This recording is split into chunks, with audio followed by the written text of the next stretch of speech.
नमस्कार दोस्तों, मैं हूं मोचाड़ और आज मैं बात करने वाला हूं यूपीएल लिमिटेड के बारे में। तो दोस्तों इस वीडियो में आपको कंप्लीट एनालिसिस जो है वो यूपीएल का करके बताऊंगा। तो दोस्तों काफी सारे लोग जो है वो पूछ रहे हैं कि यूपीएल अपने लो से लगभग 42% के आसपास जो है वो रिटर्न कमा के दे चुका है, तो क्या हमें इस प्राइस पे निवेश करना चाहिए या हमें डिप का वेट करना चाहिए। तो दोस्तों इस वीडियो के माध्यम से मैं आपके सारे डाउट्स जो है वो क्लियर करने की कोशिश करूंगा। तो दोस्तों वीडियो शुरू करने से पहले मैं आपको बताना चाहता हूं कि हम टेलीग्राम चैनल पे भी अवेलेबल हैं। अगर आप हमें वहां पे फॉलो करना चाहते हैं तो कर सकते हैं, लिंक जो है मैं आपको डिस्क्रिप्शन में दे रहा हूं। तो दोस्तों अगर आप अपना पोर्टफोलियो मैनेज करवाना चाहते हैं या फिर आपको पोर्टफोलियो चाहिए, आपको ज्यादा नॉलेज नहीं है, तो आप हमें पर्सनली मैसेज कर सकते हैं। लिंक जो है मैं आपको डिस्क्रिप्शन में दे रहा हूं, इंस्टाग्राम का, टेलीग्राम का और दोस्तों फेसबुक का। आप हमें पर्सनली मैसेज कर सकते हैं। तो दोस्तों एनालिसिस करने से पहले मैं आपको आज की रैली के बारे में कुछ बताना चाहता हूं। आज आपने 5% के आसपास जो है वो रैली देखी होगी स्टॉक में, तो उसके पीछे कारण है, उस कारण को आपका जानना बहुत ही जरूरी है। तो मैं आपको बता देता हूं, the share price of UPL rose over 5% intraday on April 28 after the company said it has completed the acquisition of विओलो लाउटिंग biotechnology, a China based agrochemical maker. तो दोस्तों आप देख सकते हो इस कंपनी ने चाइना बेस्ड कंपनी को जो है वो अक्वायर कर लिया है। कितने शेयर्स? 100%। कितने में डील हुई? 95 करोड़ के आसपास। तो दोस्तों ये आपको पता होना चाहिए।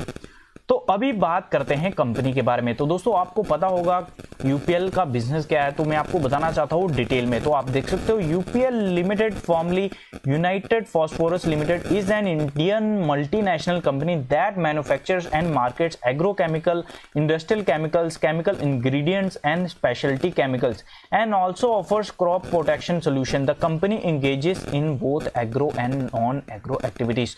तो दोस्तों आप देख सकते हो इनका जो बिजनेस है वो बहुत ही बढ़िया है, मल्टीनेशनल कंपनी है और निफ्टी 50 की कंपनी है। ये चीजें जो आपको डेफिनेटली पता होनी चाहिए। इनका अगर मैं बिजनेस की बात करूं, एग्रोकेमिकल का बिजनेस है, इंडस्ट्रियल केमिकल का बिजनेस है, केमिकल इंग्रेडिएंट्स हैं, स्पेशलिटी केमिकल्स हैं। तो ये बिजनेस जो है वो बहुत ही बढ़िया बिजनेस है।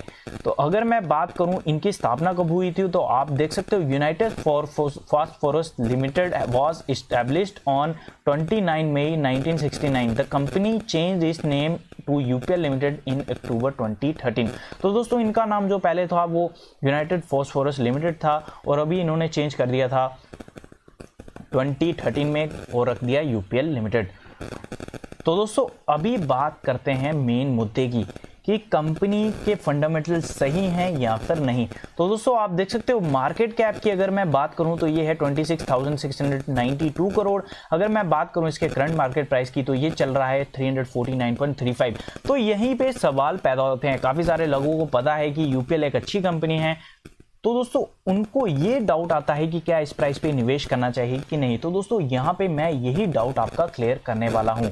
तो अगर मैं बात करूं दोस्तों स्टॉक पी, तो ये ट्रेड कर रहा है 18.11 पे। उसके बाद अगर मैं बात करूं दोस्तों इसके बुक वैल्यू की, तो ये है 188.75। उसके बाद अगर मैं बात करूं इसके लो की, तो इसने बनाया था अपना 52 वीक लो 240.15 का 24 मार्च को। तो ये आपको पता होना चाहिए 24 या 23 मार्च को। उसके बाद अगर मैं बात करूं इसके 52 वीक हाई, तो इसने बनाया है 709.25 का।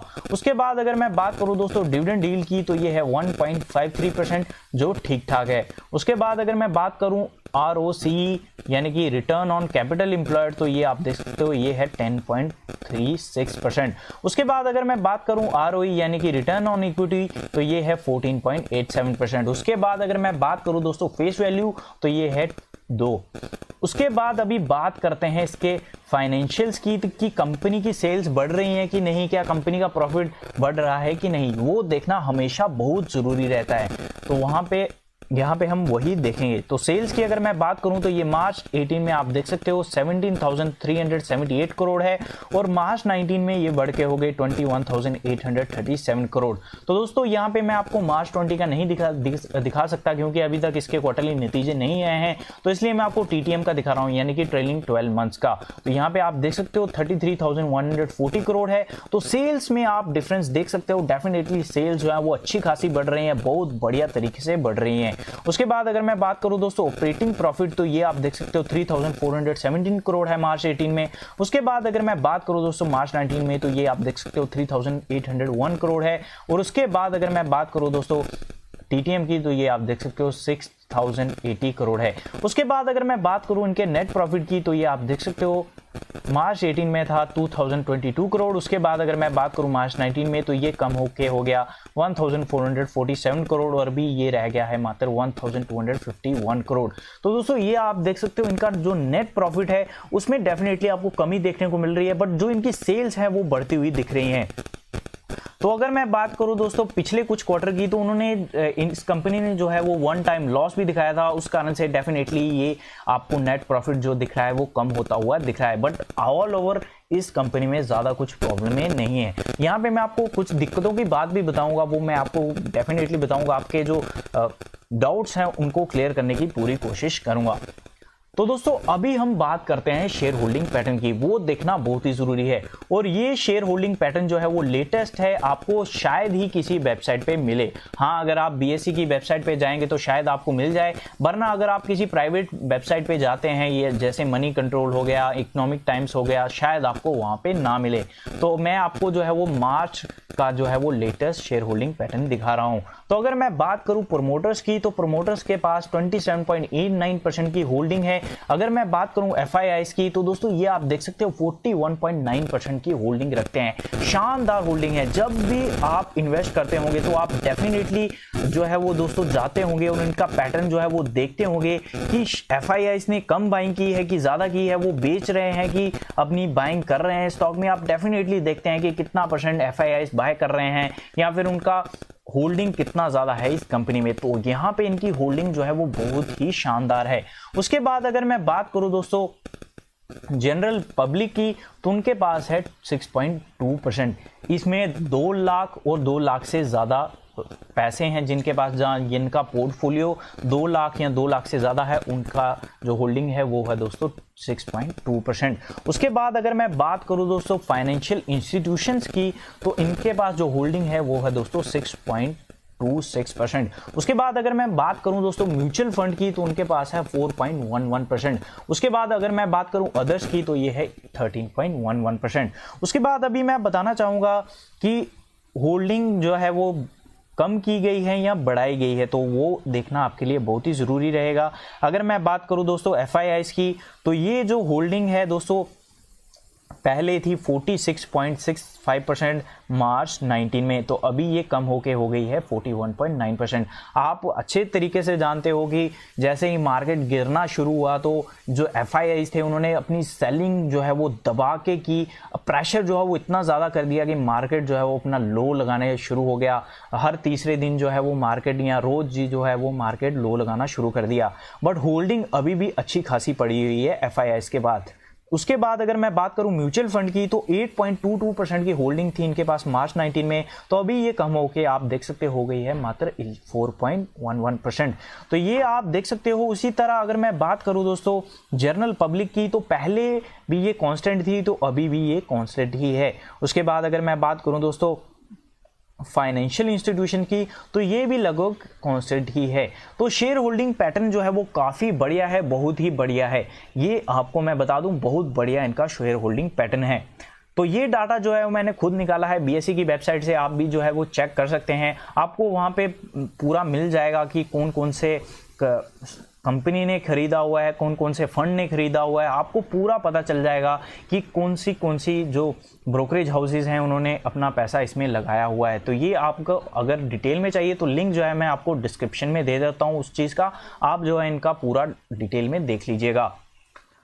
तो दोस्तों अभी मैं आपको एक और चीज़ बताना चाहता हूँ, वो ये है कि इसमें कमियां क्या है और दोस्तों इसमें आपको प्रॉफिट क्या होगा इन्वेस्ट करने का। तो दोस्तों कमी तो मैं आपको पहले ये बता दूं कि इन्होंने अपनी होल्डिंग जो है वो 2.32% की जो है वो प्लेज रखी हुई है। हालांकि कंपनी कोई बुरी नहीं है, बट प्लेज चाहे 1 रुपये का हो या फिर 10,000 का हो, प्लेज तो प्लेज होता है दोस्तों।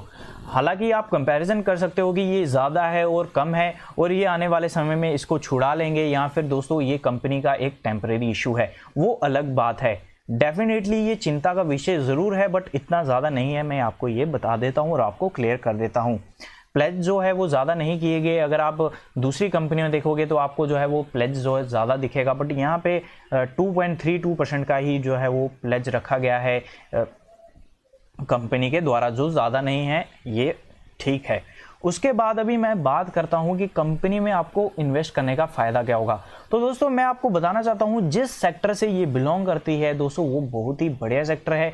और एक और चीज़ जो मैं आपको बताना चाहता हूँ, मैं जो बिलोंग करता हूँ, मैं एक किसान की फैमिली से बिलोंग करता हूँ। तो दोस्तों मेरे को पता है अगर किसान काम करेंगे तो डेफिनेटली वो इनका प्रोडक्ट यूज़ करेंगे। और अगर मैं आपको एक और चीज़ बताना चाहता हूँ कि 97% जो रेवेन्यू है इनका वो एग्रोकेमिकल से ही आता है। बहुत शानदार जो रेवेन्यू है इनका वो इस चीज़ से आता है। तो अगर किसान जो है वो दोस्तों काम करेंगे, अगर गवर्नमेंट जो है वो उनको खुली छूट देगी, डेफिनेटली देनी पड़ेगी। अगर किसान अनाज नहीं उगाएंगे तो दोस्तों अपने देश का क्या होगा ये आप सोच भी नहीं सकते। तो अगर किसान काम करेंगे तो वो डेफिनेटली इनका प्रोडक्ट जो है वो यूज़ करेंगे। अगर प्रोडक्ट यूज़ करेंगे तो इनकी सेल्स जो है वो बढ़ेंगी ही बढ़ेंगी और ये लाजमी है। तो अगर मैं बात करूं दोस्तों आने वाले क्वार्टर की, यानी कि जो अभी क्वार्टरली रिजल्ट आएंगे वो आपको ठीक ठाक दिख सकते हैं या आपको बेटर भी दिख सकते हैं। आपको दिक्कत होगी क्वार्टर 1 में। आप कोई भी कंपनी देख लीजिए आपको क्वार्टर 1 में ही दिक्कतें दिखेंगी। अभी आप रिजल्ट देख रहे हैं, आपको अच्छे दिख रहे हैं या आपको एस्टिमेट बीट होते हुए दिख रहे हैं, वो एक चीज़ जो है वो आपको नहीं दिखेगी क्योंकि लॉकडाउन जो है वो मार्च की एंडिंग में हुआ है। जब रिजल्ट जो है वो पूरी तरह बनने शुरू हो जाते हैं या फिर रेवेन्यू जो है वो आ चुका होता है, फिर आप लॉकडाउन हुआ है, आपको जो भी इम्पैक्ट दिखेगा वो क्वार्टर 1 में ही दिखेगा। इसलिए आपको उसके लिए प्रिपेयर होना चाहिए। हालांकि काफ़ी हद तक स्टॉक्स ने जो है वो उस हिसाब से करेक्ट भी किया है। अगर उनको लगता है कि हमको इतना लॉस हो सकता है तो दोस्तों उस हिसाब से उन्होंने अपने आप को एडजस्ट भी किया है। मार्केट सुप्रीम है, मार्केट को सब पता रहता है और मार्केट जो है वो 5 से 6 महीने हमेशा आगे सोचता है। आज आप रिएक्शन दे रहे हो वो आपको न्यूज़ पता चलने के बाद रिएक्ट करते हो, बट मार्केट को पहले से पता रहता है। एग्जाम्पल के तौर पे मैं आपको बताना चाहता हूं येस बैंक का केस। येस बैंक में जब सारे बैंक्स ने मिलके उसको बचाया तो दोस्तों उसके बाद काफ़ी सारे बैंक्स ने जो है वो वहाँ से पैसा भी अपना निकाल लिया। वहाँ से जितनी वो सेल कर सकते थे उस हिसाब से उन्होंने सेल किया और वहाँ से प्रॉफिट बुक करके निकल गए। बट हमको पता कब चला, कांड हुआ अप्रैल में, आई मीन टू से मार्च में, और हमें पता चला अप्रैल में। हमने तब रिएक्शन दिया, बट स्टॉक इतना ज़्यादा पिटा क्यों नहीं? वो जब 70 रुपये के आसपास चला गया उसके बाद उसने रिएक्शन दिया और 70 रुपये के बाद वो गिरा। बट हमने रिएक्ट किया जब कांड हो चुका था। तो आप खुद ही सोचिए मार्केट कब रिएक्ट करता है। मार्केट को पता था कि वो सेल कर रहे हैं, बट हमें कब पता चला? जब वो स्टॉक करेक्ट हो चुका था, फिर से वो 20-30 के आसपास आ गया, फिर जाके हमें पता चला। बट हमारे रिएक्शन से हुआ क्या? वो फिर से 10 रुपये चला जाना चाहिए था, बट नहीं गया।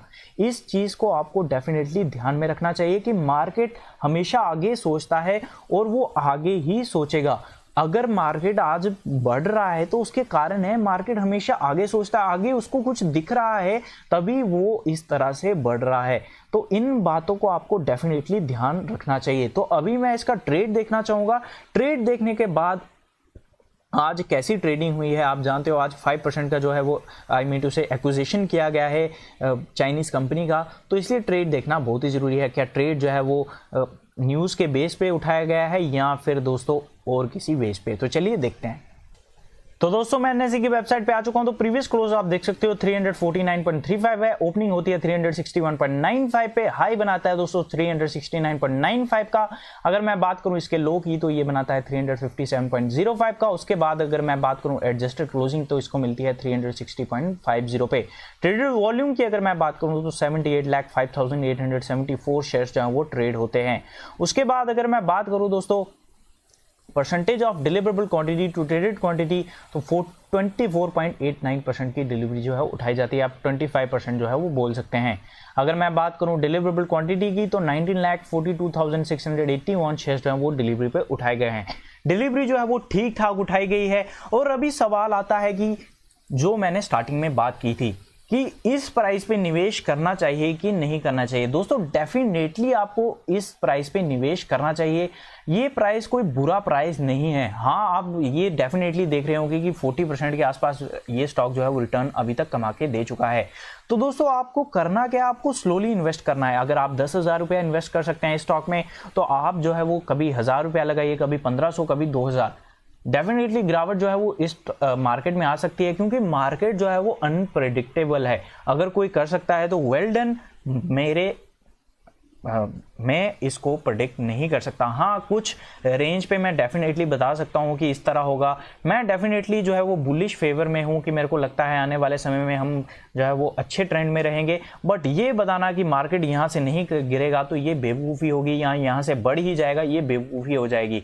प्रेडिक्शन करना यानी कि बेवकूफ़ी है। इसलिए बॉटम लाइन को कैच मत करिए, जस्ट आप जो है वो पैसा जो है वो लगाते रहिए। अगर आपको लगता है कि ये एक टेम्परेरी इशू है, यानी कि कोरोना वायरस जो है वो 6 से 8 महीने रहेगा, तो आप डेफिनेटली इन्वेस्ट कर सकते हैं। वरना अगर आपको लगता है ज़्यादा रहेगा, अगर आप वेट कर रहे हैं 6,000 5,000 का, तो आप वेट कर सकते हैं। वो आपका अंदाज़ा है, आपने कुछ सोच के ही ऐसा अंदाज़ा लगाया होगा। बट मेरी सलाह अगर आप माने तो मैं बोलूँगा आप स्लोली एक्युमुलेट करें और डेली करने की कोशिश करें। अगर आप डेली नहीं करते हो तो कोई बात नहीं, अगर आप दूसरे तीसरे दिन भी करते हो तो बहुत अच्छी बात है। आपने जो डिसीजन लिया है वो आपने अच्छा लिया है।